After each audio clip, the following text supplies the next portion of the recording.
মৃৎশিল্পীর পাড়াতে এবছর প্রতিমা তৈরিতে একটু বেশি চাপ, কারণ এই সময় তৈরি করতে হয়েছে দুর্গা প্রতিমা ও বিশ্বকর্মা প্রতিমা। এবছর শারদীয় উৎসব ও বিশ্বকর্মা পুজো প্রায় একই দিনে, পার্থক্য রয়েছে মাত্র 4-5 দিনের। আর তাই হাতে গোনা কয়েকদিনে বিশ্বকর্মা ও দুর্গা প্রতিমার কাজ সেরে ফেলেছে জলপাইগুড়ি প্রতিমা তৈরির শিল্পীরা। তবে তারা বলেন এবছর খুব তাড়াতাড়ি বাঙালি শ্রেষ্ঠ উৎসবের পুজো, তাই আমাদের কাজ তাড়াতাড়ি করতে হয়েছে, তৈরি করতে হয়েছে দুর্গা প্রতিমার সাথে বিশ্বকর্মা প্রতিমারও হুড়োহুড়ি করে কাজ করতে হয়েছে। এই দুই প্রতিমা তৈরি এখনো প্রায় শেষ। জলপাইগুড়ি শহরের অন্যান্য শিল্পীর কারখানা তো একই সাথে কাজ শেষ করতে হয়েছে। এই বিষয়ে জলপাইগুড়ি শহরের এক প্রবীণ নাগরিক বলেন, বিশ্বকর্মা প্রতিমা প্রতি বছরই তৈরি হয়, এবছর তাড়াতাড়ি পুজো। 3 বছর পর পুজো আগেই হয়, যেহেতু এই বছর অনেকটাই আগে পুজো, তাই সব কারখানায় বিশ্বকর্মা প্রতিমা তৈরি হয়েছে। বিশ্বকর্মা পুজো কেন করা হয় সেটি নিয়েও তিনি ব্যাখ্যা দিয়েছেন। পাশাপাশি জলপাইগুড়ি শহরের এক মৃৎশিল্পী বলেন, এবছর পুজোর আমেজ খুব তাড়াতাড়ি, আর তাই একই সময় বিশ্বকর্মা প্রতিমা ও দুর্গা প্রতিমা তৈরি করতে হয়েছে। আমাদের কাজ এখনো প্রায় শেষের দিকে।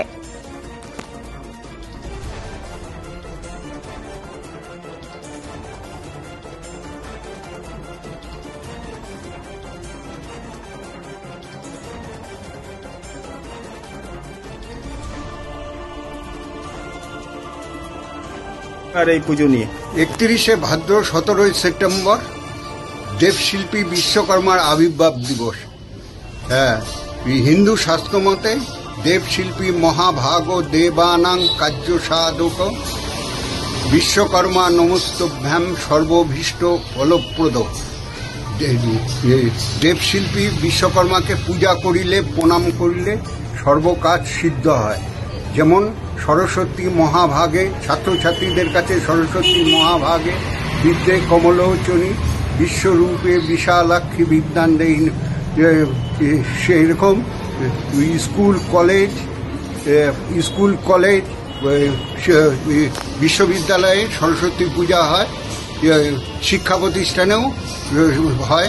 সেই রকম বড় বড় কারখানা, ইন্ডাস্ট্রি, এখানে এই বিশ্বকর্মার পূজা হয়। মোটর গ্যারেজ, এমনকি লোকের বাড়িতেও হয়। আচ্ছা, এই যে দুর্গা পূজা আর বিশ্বকর্মা একই সাথে হবে এবার প্রায়, এই সামান্য ডিফারেন্স, মৃৎশিল্পীরা অনেকটাই তৈরি। এটা 3 বছর পর পরই হয়, এটা কোনো নেই। মৃৎশিল্পীদের উপরে একটু চাপ পড়ে যায়, এটা 3 বছর পর পরই হয়। বিশ্বকর্মা আর দুর্গা তো একই সাথে দেখা যাচ্ছে, একই সাথে প্রস্তুতি শেষ, রং কাজ বা অন্যান্য বিষয়। হ্যাঁ, এবার কি হচ্ছে, বিশ্বকর্মা পূজার 17 তারিখে, 27 তারিখ থেকে দুর্গা পূজা, যেহেতু বিশ্বকর্মা পূজা দুর্গা পূজার মধ্যে গ্যাপটা খুব একটা বেশি নেই, 10 দিনের গ্যাপ। সেই জন্য কি হচ্ছে যে দুর্গা প্রতিমা এবং বিশ্বকর্মা প্রতিমা দুটো কাজই মোটামুটি আমাদের শেষ পর্যায়ে একসঙ্গেই করতে হচ্ছে আর কি। একসাথে এবার অনেকটাই চাপ তো অনেকটাই ছিল। হ্যাঁ, চাপ তো অনেকটাই আছে, কারণ প্রত্যেক বছর কি হয়, বিশ্বকর্মা পূজার সঙ্গে দুর্গা পূজার একটা ভালো গ্যাপ থাকে, তো 20 দিন 22 দিনের একটা গ্যাপ থাকে। সেক্ষেত্রে কি হয়, বিশ্বকর্মা পুজোর পরে আমরা দুর্গার ড্রেসিং এই সমস্ত কাজগুলো শুরু করি, কিন্তু এবার সেটা সম্ভব হচ্ছে না, যেহেতু বিশ্বকর্মা পূজার পরের দিন থেকেই আস্তে আস্তে দুর্গা প্রতিমাগুলো নেওয়া শুরু হয়ে যায়। এখন তো একটা ট্রেন্ড হয়েছে, মহালয়ার থেকেই সমস্ত মণ্ডপে প্রতিমাগুলো ঢুকে যায়। সেক্ষেত্রে আমাদের তো একসঙ্গে বিশ্বকর্মা পূজা দুর্গা পূজা দুটো প্রস্তুতি একই সঙ্গে নিতে হচ্ছে। প্রস্তুতি শেষ, সব প্রস্তুতি মোটামুটি রঙের কাজ শেষের দিকে, অলমোস্ট ক্লোজ আর কি। এখন আমরা ড্রেসিং এর কাজ শুরু করেছি।